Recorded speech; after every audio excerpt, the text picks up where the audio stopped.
почитувани граѓани, почитувани представници на медиумите. Денеска разговараме со граѓаните на Гостивар за напредокот на Република Македонија, за просперитетот. Гостивар е градот кој што знае што значи сојузништво, што значи пријателство, што значи партнерство и навистина овој период е многу важен. Република Македонија да исчекори напред, да биде дел од европските и НАТО интеграциите, да бидеме вистински партнери, да имаме сојузници, Република Македонија да напредува.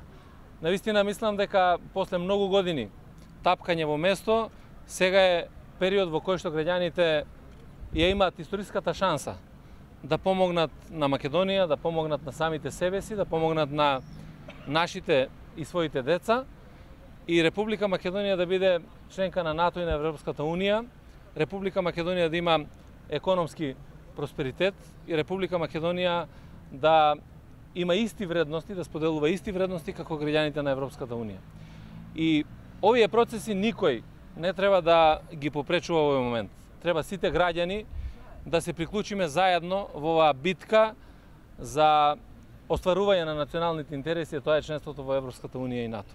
Од тој аспект сметам дека најголема одговорност треба да имаат политичарите. Најголема одговорност треба да бидат оние кои што се највисоки позиции. Од тој аспект го повикувам Иванов да го потпише законот за ратификација на меѓународниот договор, да помогне на Република Македонија да исчекори напред и да помогне и да покаже дека е за иднина на оваа држава и за иднина на нашите генерации. На крајот сакам уште еднаш да истакнам за оние кои што деновиве заговараат некакви амнестии.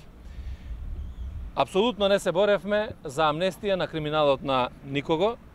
Ние сакаме да има правда за сите, сакаме во едни транспарентни постапки секој да одговара за стореното. Така да и од овде, од Гостивар, упатувам порака дека амнестија нема да има за никого.